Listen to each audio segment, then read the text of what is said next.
नमस्कार दोस्तों, आज की हमारी आध्यात्मिक चर्चा का विषय है ऑब्जर्वर इज ऑब्जर्व्ड, दृष्टा ही दृश्य है। यह जो महावाक्य है यह अपने समय के महान विचारक और एनलाइटेंड पर्सन जिद्दू कृष्णमूर्ति जी का है और उनकी मुख्य जो टीचिंग्स हैं उनमें से एक है। ऐसे ही इन्होंने कई महावाक्य दिए, thinker is thought, controller is controlled. तो उनका खुद का भी ये मानना जानना था कि उनके साथ भी जो शुरू से अंत तक 40 साल तक लोग उनके साथ रहे, वह भी उनके इस वाक्य को नहीं समझ पाए कि दृष्टा ही दृश्य है, यह कैसे है। और वह लोग जो उनकी ऑडियंस थी वो बाद में ओशो पे या दूसरे और उस समकालीन जो कंटेम्परेरी गुरुज थे उनके पास शिफ्ट हुई। तो आखिर यह समझने में क्या परेशानी है, क्या दिक्कत है, क्या प्रॉब्लम है, वही हम इस वीडियो में अंत में समझेंगे। तो वीडियो के अंत तक आप बड़े ध्यान से एक एक बात को गौर से सुनिएगा, क्योंकि अगर आपको यह बात समझ में आ गई, आप यह जान गए कि दृष्टा ही दृश्य है, तो शायद फिर और कुछ पढ़ने को या जानने को बाकी नहीं रहेगा। क्योंकि आध्यात्मिक क्षेत्र वैसे तो इसमें कहने के लिए कुछ ज़्यादा नहीं है, लेकिन अगर आप चिंतन विचार करते हैं तो ये एक एंडलेस प्रोसेस है। तो मेरा इसमें निवेदन आपसे यही रहेगा कि ध्यानपूर्वक इस वीडियो को सुनिएगा। तो दृश्य को तो हम सभी लोग जानते ही हैं, जो कुछ दिखाई दे रहा है वह दृश्य है, जिसको हम ऑब्जर्व कर रहे हैं, जिसको हम देख पा रहे हैं, जिसको जान पा रहे हैं, वह सब दृश्य है। चारों ओर हमारे दृश्य है और हमारा शरीर भी एक दृश्य है। हम अपने शरीर को दृश्य नहीं मानते हैं और जो चारों तरफ दिख रहा है उसी को दृश्य मानते नहीं। जो भी हमें दिखाई दे रहा, अनुभव में आ रहा है, वह दृश्य है। तो ये बात किस आधार पर सिद्ध होती है? उन्होंने जो तर्क दिया, उन्होंने, और उनका तर्क सही भी है, बल्कि सभी का यही तर्क है और सभी के जब जानने में आएगा तो यही चीज़ें जानने में आएंगी। तो उनका यहाँ कहना ये है कि हमें जो भी इन्फॉर्मेशन मिलती है अनुभव के माध्यम से हमें ज्ञान होता है, और ज्ञान हमारा जो है ब्रेन सेल्स में स्टोर होता है स्मृति के रूप में, मेमोरी के रूप में, और उसी मेमोरी से विचार आता है। कोई भी विचार आता है वो उस मेमोरी से ही आता है। अगर हमारे अंदर से वो मेमोरी हटा ली जाए तो हमारे अंदर कोई विचार भी नहीं रहेगा जी। और यह विचार क्या है? वही है जो हमने देखा है दृश्य के रूप में। कैसे? जो हमारी आंखों ने सामने ये जो दृश्य दिखा, किसी भी माध्यम से हमने कोई एक्सपीरियंस लिया, जैसे या कहीं पढ़ा या कहीं सुना या कहीं देखा या कहीं कुछ खाया या कहीं कुछ स्पर्श टच का अनुभव किया, वो सब जो हमारा सेंसेस के माध्यम से अंदर एक स्मृति इकट्ठा हुई उस अनुभव की, वहीं से ये विचार पैदा हुआ, शब्द पैदा हुआ।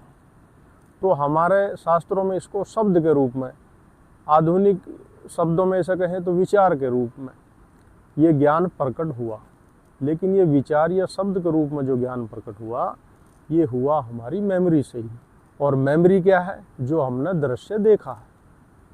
तो यानी कि जो दृश्य है वही हमारी मेमोरी है और उसी से हमें विचार मिला है, और विचार के माध्यम से ही हमें भाषा मिली, शब्द मिला। और उस शब्द को, जैसे पहला शब्द हर व्यक्ति मैं बोलता है किसी भी लैंग्वेज में है, पहले स्वयं को मैं से संबोधित करता है। इंग्लिश में आई से संबोधित करेंगे या किसी और लैंग्वेज में, लेकिन उसका अर्थ मैं ही होगा। तो पहला शब्द जो है मैं प्रकट हुआ। तो मैं से हमने पहले अपने को संबोधित किया, इस शरीर को मैं से संबोधित किया। अब जब इस शरीर को मैं से संबोधित किया तो मैं के साथ जितनी भी स्मृति है, जितनी भी मेमोरी है, उसको हमने अपना स्वरूप मान लिया। तो मैं हमने माना शरीर को, और शरीर से जो भी कुछ हमने दृश्य अनुभव में किया, या उसका अनुभव अच्छा रहा बुरा रहा, उससे मन बना, अच्छे बुरे से मन बना, ये आगे की चीज़ है। पहले समझेंगे कि मैं कैसे बना। तो मैं शब्द से प्रकट हुआ। शब्द कहाँ से आया? स्मृति से आया। स्मृति कहाँ से आई? अनुभव से आया। और अनुभव जो ज्ञान के रूप में परिवर्तित होकर स्मृति बना, वहाँ से जब शब्द की उत्पत्ति हुई तो पहला शब्द मैं बना।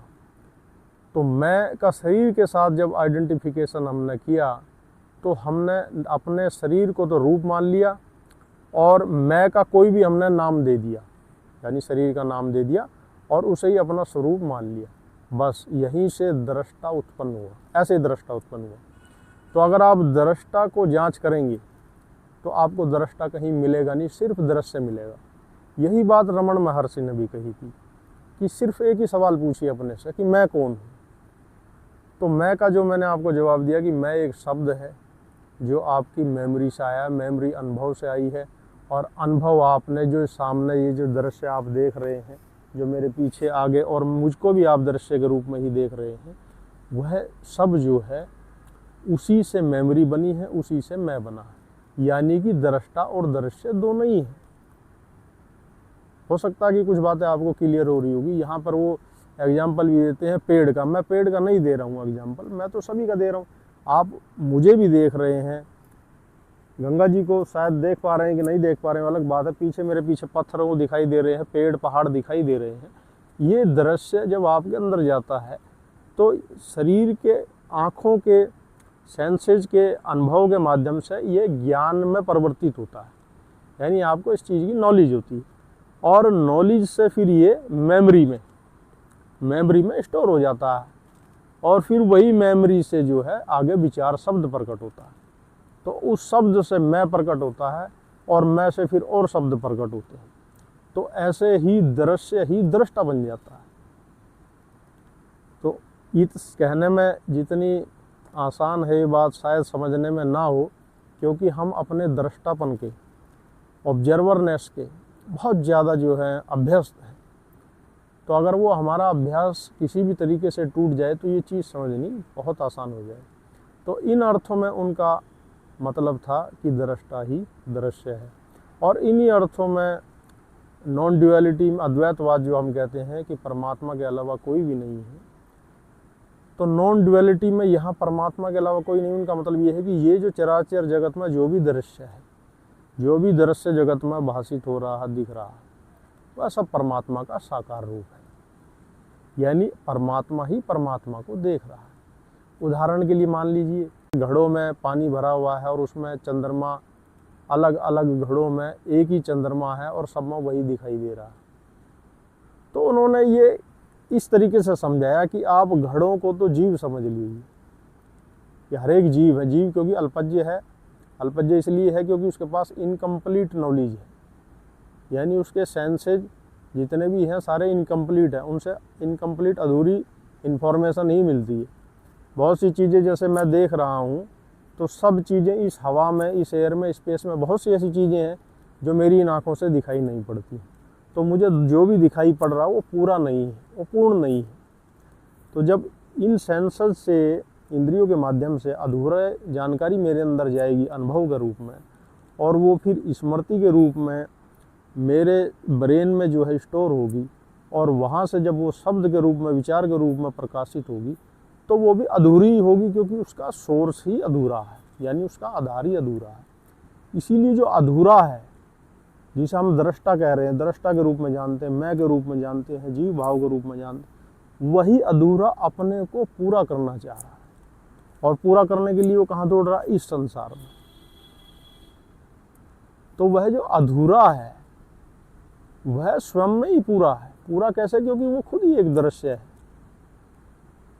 वो खुद ही एक दृश्य है। और जो दृश्य है वही दृश्य ही दृश्य को देख रहा है, उसका अनुभव कर रहा है, उसको ऑब्जर्व कर रहा है। किसके माध्यम से? चेतना के माध्यम से। क्योंकि सब जगह सब चीज़ें जीवंत है ना।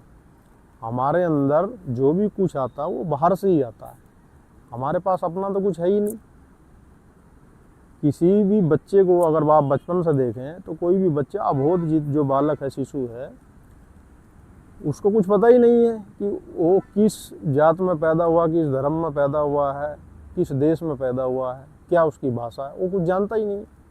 उसकी भाषा एक ही है, भूख लगेगी तो रोएगा, बाकी टाइम अपना जो वो कर रहा है वो करता रहेगा, एक्सपेरिमेंट जो भी। लेकिन उसे ज्ञान नहीं है किसी चीज़ का, बोध नहीं है। लेकिन धीरे धीरे हम सब उसको सिखाते हैं और उस सीखने में ही उसके अंदर दृष्टा का निर्माण हो जाता है और उसे ही वह अपनी पहचान मान लेता है और उसे अपनी पहचान मान के फिर पूरी ज़िंदगी वैसा ही जीता है। और फिर उसी के अंदर हम आत्मा परमात्मा ये सब विचार भी हम ही डालते हैं, ये नॉलेज भी हम ही देते हैं, तो वो फिर इनकी भी खोज करता है और उसी खोज में उसका पूरा जीवन निकल जाता है। यानी कि उसको जो जीवन जीने का आधार है वह सब समाज के द्वारा ही दिया जाता है और फिर वही समाज जो है उस बच्चे के अंदर, शिशु के अंदर व्यक्ति का निर्माण करता है। वही व्यक्ति बड़ा होकर समाज का हिस्सा बनता है और फिर दोबारा किसी नए व्यक्ति के निर्माण में उसका भी वही योगदान होता है। तो इसे ही जय कृष्ण मूर्ति कहते हैं कि यह एक धारा है, ये स्ट्रीम है, इसमें हर आदमी कंट्रीब्यूट कर रहा है और जो इसमें जान गया, इस धारा को समझ गया, तो वो इस धारा से बाहर हो गया, वो है अभी इस धारा का हिस्सा नहीं रहा, इस संसार का हिस्सा नहीं रहा।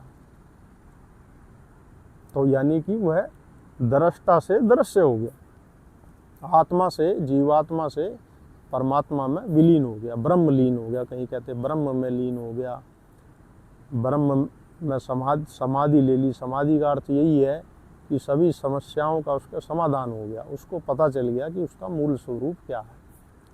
तो दोस्तों, आशा करता हूँ कि मैं अपनी बात को स्पष्ट रूप से आपके सामने कह पाया हूँ, अपने विचार को। फिर भी अगर आपको यह चीज़ समझ नहीं आई है, दृष्टा ही दृश्य है, तो फिर मैं इसको किसी और उदाहरण के माध्यम से, किन्हीं और शब्दों के माध्यम से आपको समझाने का प्रयास करूँगा। अंत तक वीडियो में बने रहने के लिए, मुझे सुनने के लिए आप सबका बहुत बहुत धन्यवाद।